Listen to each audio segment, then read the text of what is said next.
Maya mengenal Arman bukan dari kemewahan, bukan pula dari janji-janji besar. Mereka bertemu saat hidup sama-sama sederhana, di masa ketika mimpi terasa lebih penting daripada uang. Arman adalah lelaki yang tidak banyak bicara, tapi selalu menepati janji. Ia datang tepat waktu, mendengarkan dengan sungguh-sungguh, dan bekerja keras meski hasilnya belum terlihat. Maya dulu menyukai itu. Ia merasa dicintai dengan cara yang tenang. Namun waktu perlahan mengubah cara Maya memandang hidup. Teman-temannya mulai memamerkan karir, liburan, tas mahal, dan pasangan mapan. Setiap unggahan di media sosial seperti pengingat bahwa ia tertinggal. Maya mulai pulang dengan wajah lelah, bukan karena pekerjaan, tapi karena perasaan tidak aman yang tumbuh diam-diam. Arman tetap sama, masih percaya bahwa semua butuh proses, masih yakin bahwa kerja keras akan menemukan jalannya sendiri. "Aku lagi bangun sesuatu," kata Arman suatu malam, sambil menatap secangkir kopi yang sudah dingin. "Bukan sekarang hasilnya, tapi nanti." Maya tersenyum, tapi hatinya tidak lagi tenang.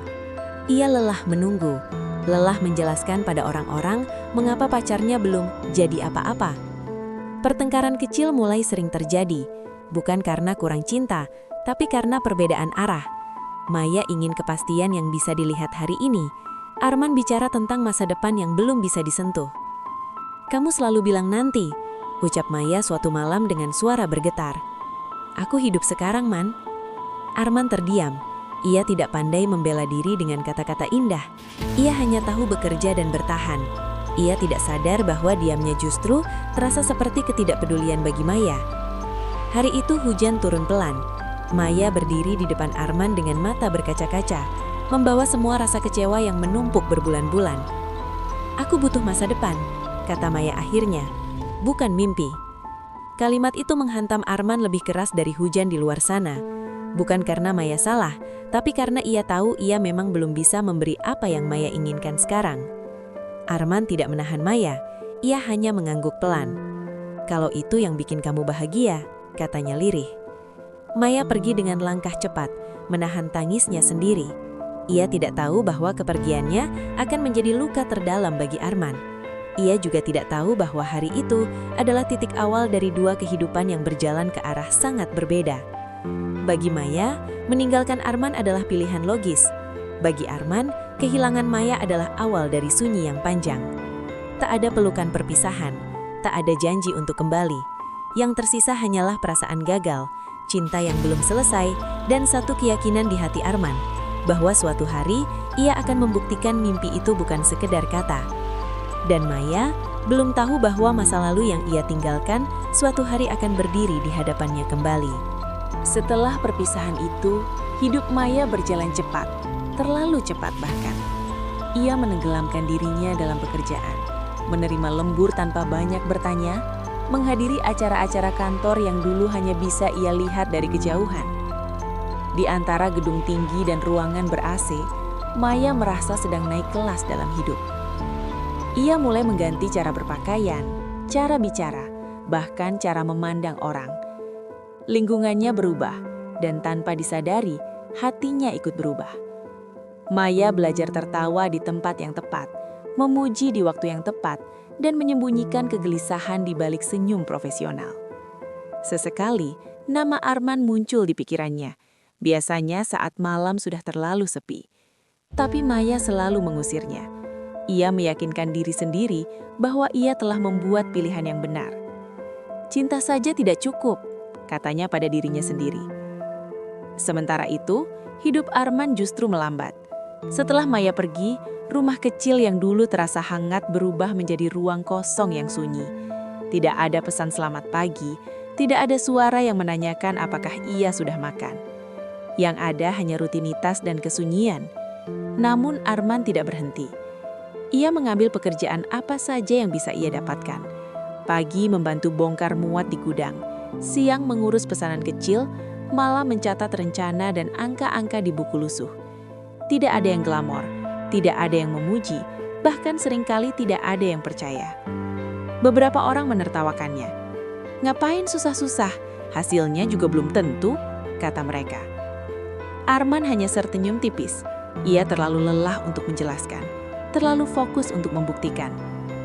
Hari-harinya diisi kegagalan kecil, kesepakatan yang batal, modal yang nyaris habis, kerjasama yang tak jadi.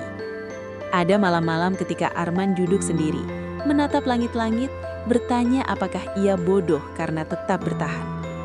Di saat-saat seperti itu, wajah Maya sering muncul, bukan sebagai penyesalan, tapi sebagai pengingat.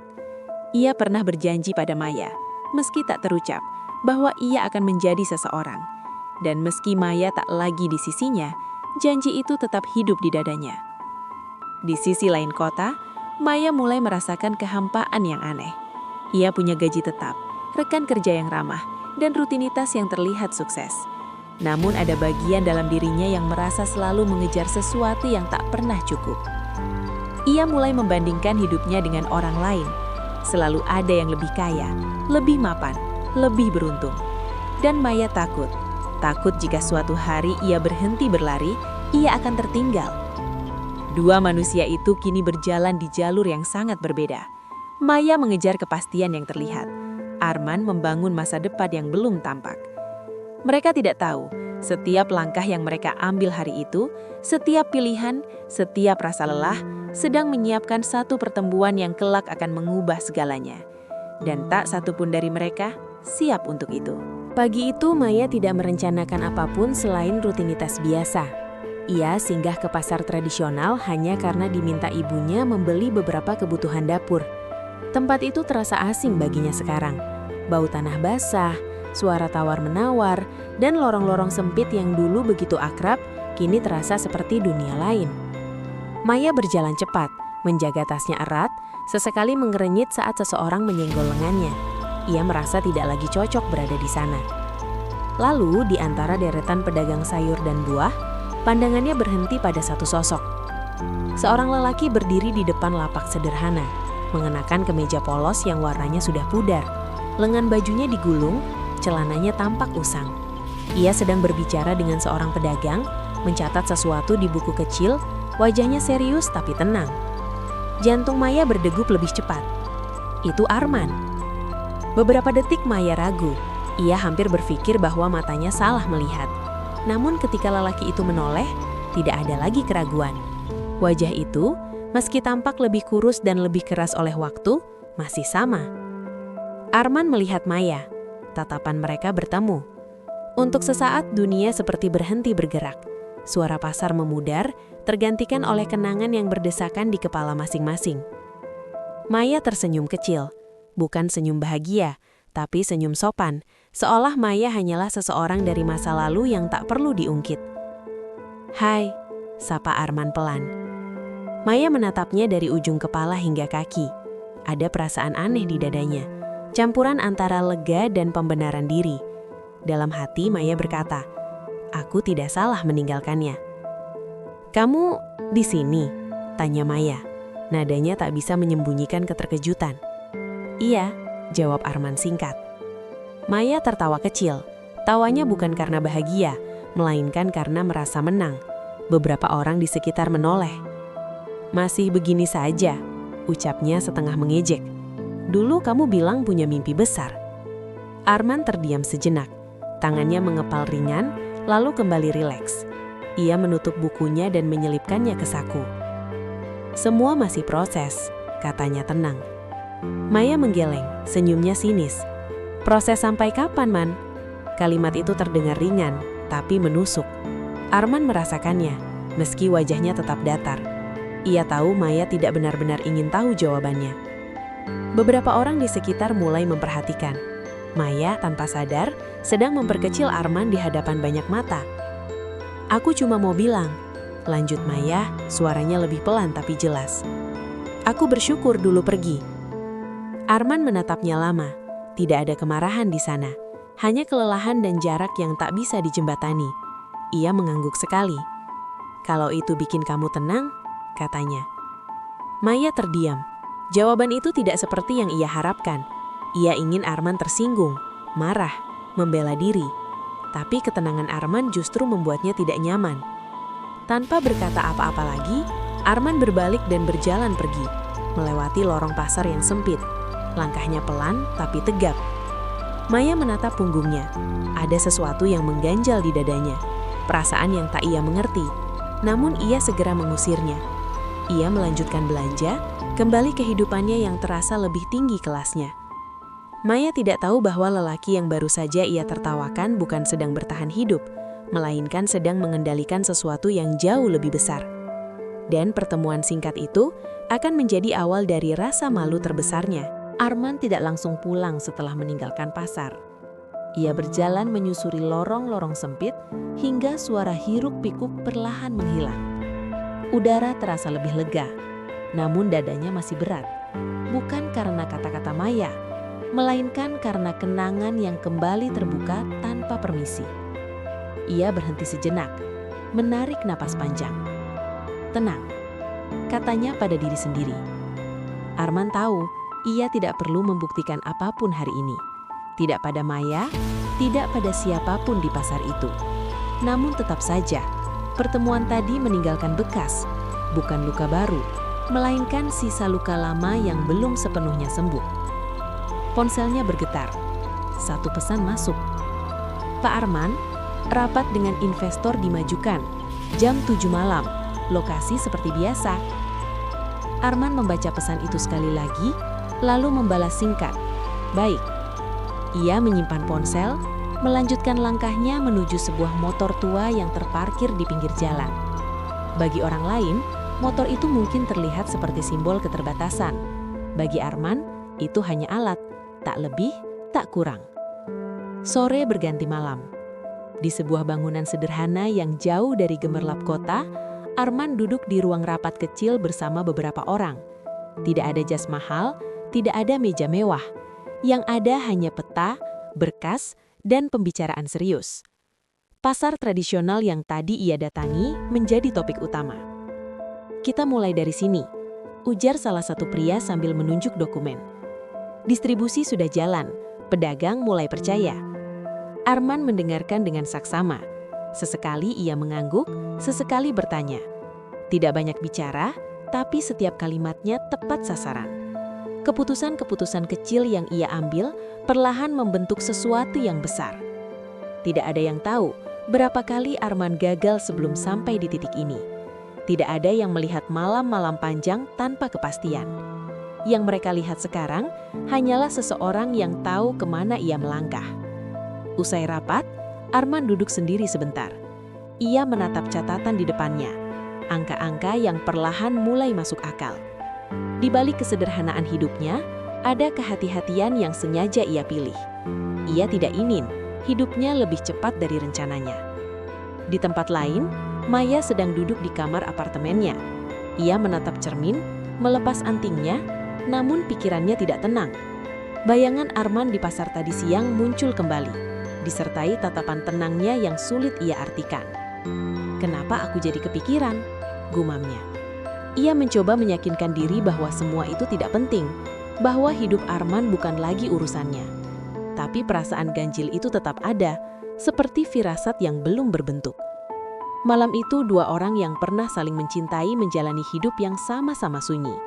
Satu sedang membangun sesuatu dalam diam, satu lagi sedang berlari, tanpa sadar bahwa ia akan segera berhenti di depan kenyataan. Tak ada yang tahu, keesokan hari akan mengubah cara mereka saling memandang untuk selamanya. Pagi itu, Maya bangun dengan perasaan yang tidak biasa. Bukan cemas, bukan juga bersemangat, lebih seperti gelisah tanpa sebab. Ia berdiri di depan lemari pakaiannya lebih lama dari biasanya, memilih baju dengan hati-hati, seolah hari itu menuntut kesan yang sempurna.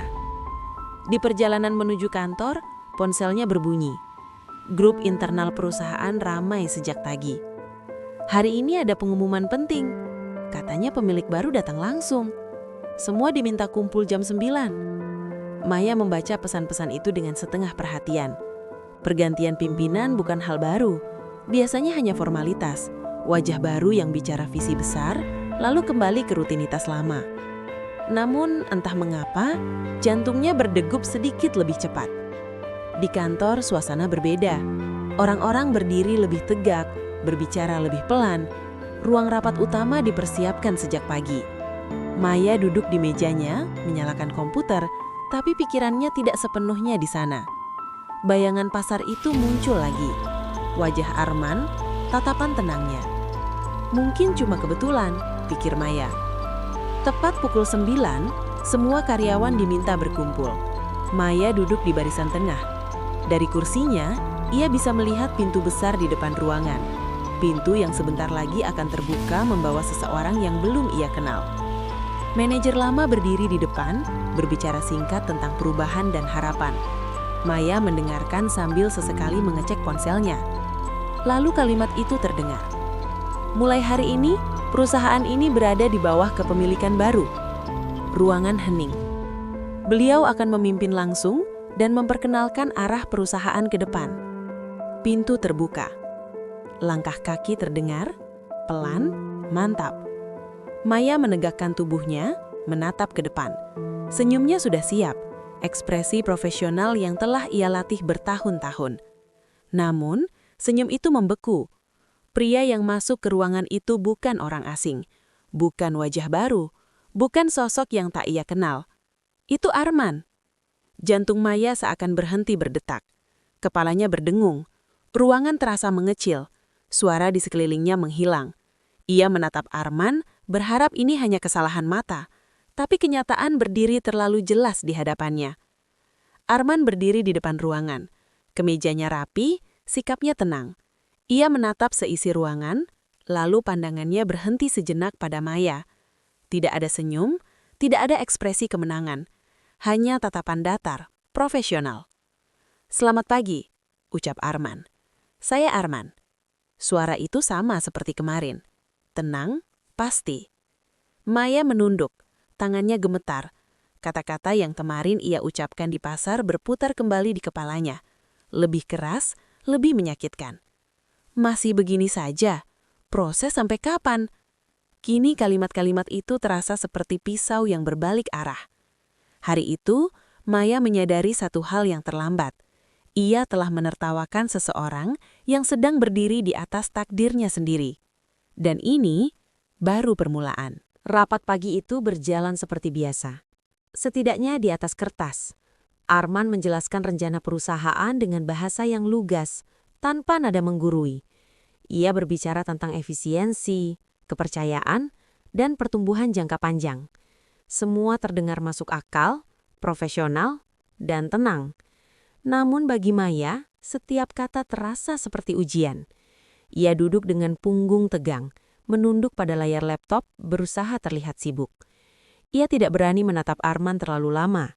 Setiap kali suara itu terdengar, dadanya terasa sesak.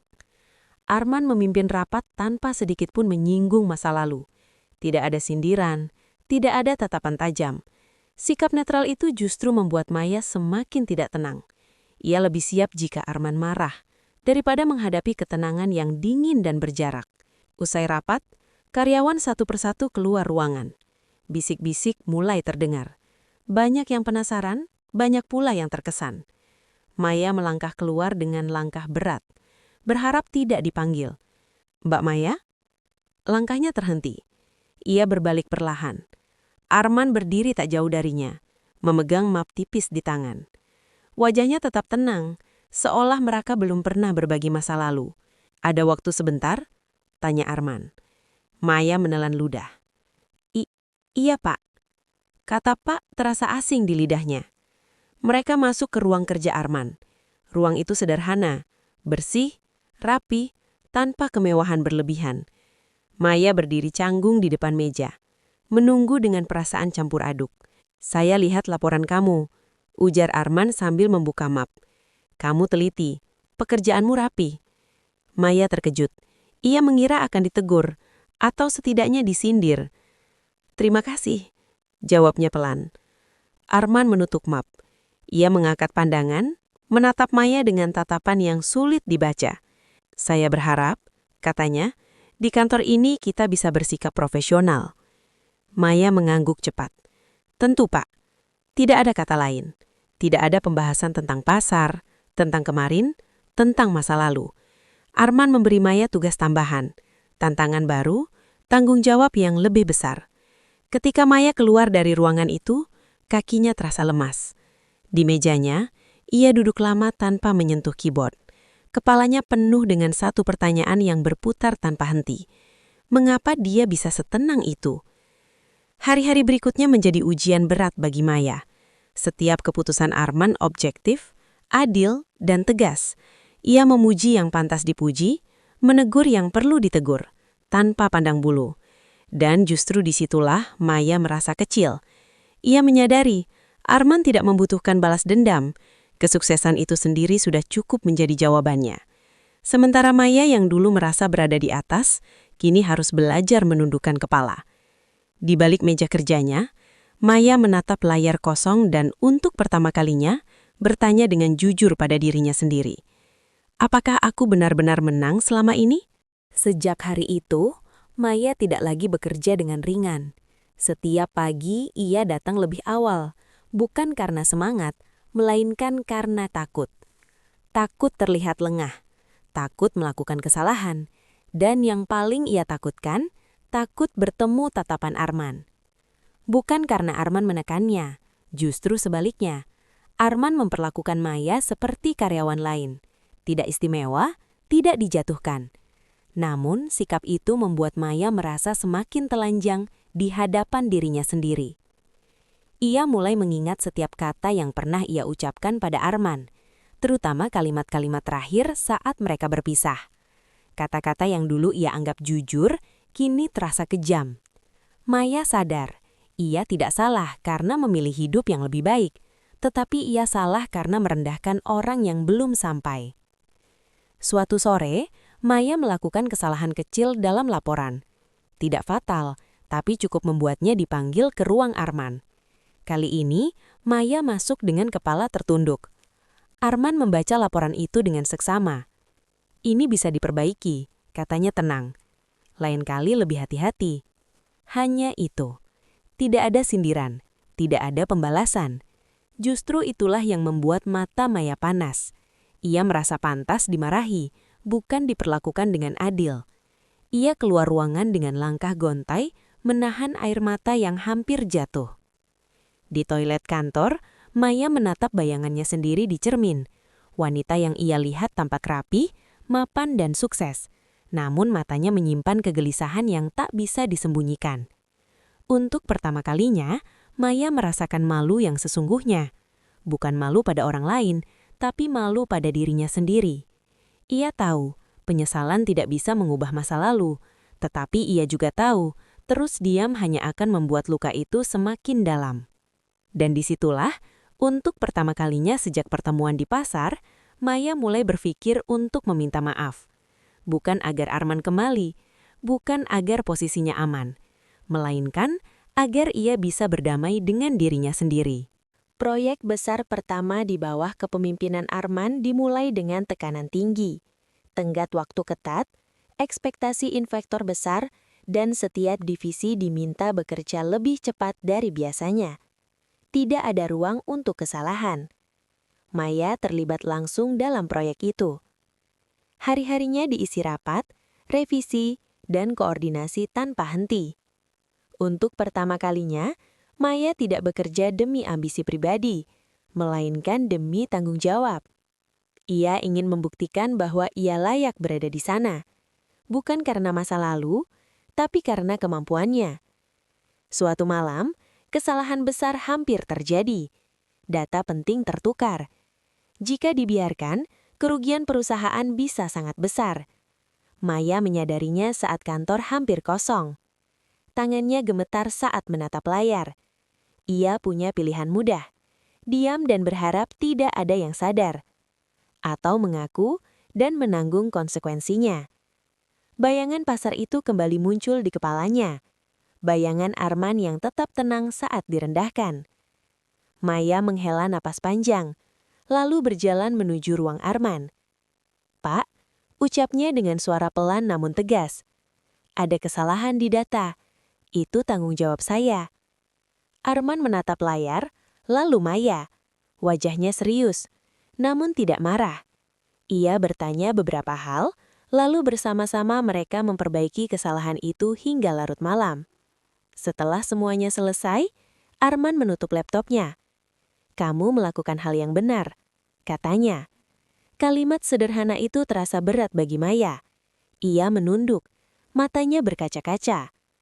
"Kenapa Bapak tetap mempercayai saya?" tanyanya lirih. Arman terdiam sejenak. Karena semua orang layak dinilai dari sikapnya hari ini, bukan dari masa lalunya. Maya tidak sanggup berkata apa-apa. Di saat itulah, ia benar-benar memahami perbedaan mereka. Arman tidak tumbuh besar karena merendahkan orang lain. Ia tumbuh karena mampu menguasai dirinya sendiri. Sejak malam itu, Maya berubah. Ia lebih rendah hati, lebih mendengarkan, dan tidak lagi memandang orang dari penampilan atau posisi. Rekan-rekannya merasakan perubahan itu. Maya menjadi lebih manusiawi. Di sisi lain, Arman melihat perubahan Maya tanpa perlu disorot. Ia tidak berniat menjadikan masa lalu sebagai alat kekuasaan. Baginya, kepemimpinan bukan tentang membalas, melainkan tentang mengarahkan. Ujian karakter itu tidak hanya membuktikan siapa Maya hari ini, tetapi juga memperlihatkan siapa Arman sebenarnya. Dan bagi Maya, satu keputusan telah bulat di hatinya. Ia tidak ingin membawa penyesalan ini lebih lama lagi. Ia tahu, waktunya untuk berbicara dari hati ke hati sudah semakin dekat. Hujan turun pelan sore itu, membasahi jendela kantor yang hampir kosong. Jam kerja telah usai. Lampu-lampu sebagian dimatikan. Maya berdiri di depan ruang Arman dengan tangan mengepal, menarik nafas berkali-kali sebelum akhirnya mengetuk pintu. "Masuk?" Terdengar suara Arman dari dalam. Maya melangkah masuk. Arman masih duduk di mejanya, membaca dokumen. Ia menutup mata ketika melihat Maya berdiri di sana dengan wajah tegang. "Ada yang bisa saya bantu?" tanya Arman. Maya menunduk. Kata-kata yang sudah ia susun berhari-hari terasa buyar. Lidahnya keluh, dadanya sesak. Saya ingin bicara," ucapnya akhirnya. Arman mengangguk, mempersilahkan Maya duduk. Keheningan kembali turun. Hanya suara hujan di luar yang terdengar. "Maaf," kata Maya tiba-tiba. Suaranya bergetar. "Untuk semuanya." Arman tidak langsung menjawab. Ia menunggu. "Saya minta maaf atas sikap saya," lanjut Maya. Air matanya jatuh tanpa bisa dicegah. "Di pasar, di masa lalu, saya merendahkan kamu. Saya egois. Saya pikir saya lebih baik hanya karena hidup saya terlihat lebih mapan." Tangannya gemetar. "Saya tidak meminta apa-apa," katanya lirih. "Saya hanya tidak ingin membawa ini seumur hidup saya." Arman menatap Maya lama. Tidak ada kemarahan di wajahnya.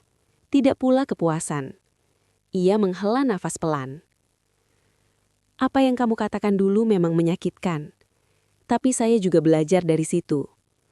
Maya mengangkat wajahnya, matanya merah. "Perginya kamu memaksa saya berdiri sendiri, belajar lebih kuat. Jadi saya tidak menyimpan dendam." Kata-kata itu justru terasa lebih berat bagi Maya. Ia berharap dimarahi, dihukum. Tapi keikhlasan Arman membuatnya sadar betapa kecilnya ia dulu.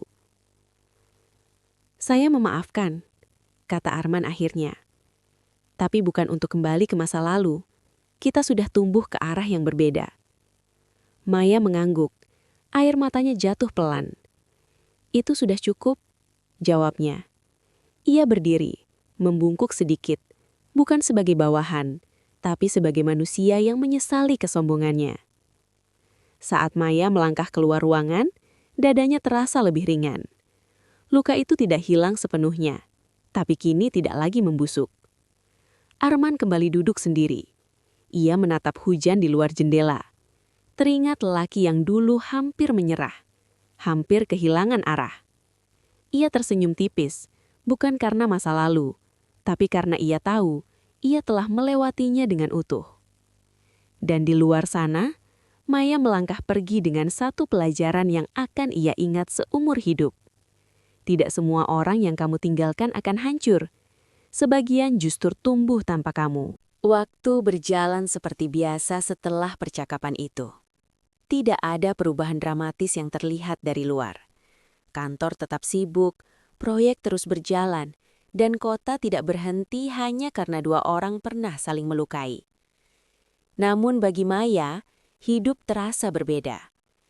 Ia bekerja dengan tenang, tidak lagi terburu-buru membuktikan apapun. Ia mulai menghargai proses, memahami bahwa setiap orang punya waktunya sendiri. Maya tidak lagi menilai dari sepatu yang dipakai atau kendaraan yang dikendarai, karena ia telah belajar bahwa yang terlihat bukan selalu yang sebenarnya. Sesekali, Maya melihat Arman dari kejauhan, memimpin rapat, berbicara dengan karyawan, berjalan tenang di lorong kantor. Tidak ada jarak canggung, tidak ada kehangatan berlebihan, yang tersisa hanyalah rasa hormat. Dan itu cukup. Bagi Arman, memimpin perusahaan bukan puncak kebahagiaan, melainkan kelanjutan dari perjalanan panjang. Ia tetap hidup sederhana, tetap turun ke lapangan, tetap mendengarkan orang-orang kecil yang dulu sering diabaikan. Ia tidak pernah kembali ke pasar itu untuk membuktikan apapun. Tidak perlu, karena ia tahu kemenangan sejati bukan saat orang lain menyesal, melainkan saat dirinya tidak lagi dikendalikan oleh luka lama. Suatu sore, Maya berdiri di depan jendela kantor, menatap kota yang sibuk. Ia teringat dirinya yang dulu, wanita yang mudah mentertawakan mimpi orang lain karena takut mimpinya sendiri gagal. Kini ia tersenyum kecil. Ia tidak menyesal telah memilih jalan hidupnya, tapi ia bersyukur telah belajar untuk tidak meremehkan perjalanan orang lain. Arman dan Maya tidak kembali bersama. Mereka tidak saling menunggu. Mereka tidak saling menyalahkan. Mereka hanya berjalan dengan versi diri yang lebih dewasa. Dan dari kisah mereka, satu pelajaran sederhana tertinggal bagi siapapun yang menyimak. Jangan pernah mentertawakan seseorang di titik terendahnya. Karena bisa jadi, saat kamu tertawa, ia sedang melangkah menuju takdir terbesarnya. Cerita ini bukan tentang siapa yang menang atau kalah, melainkan tentang bagaimana hidup mengajarkan kerendahan hati dengan caranya sendiri.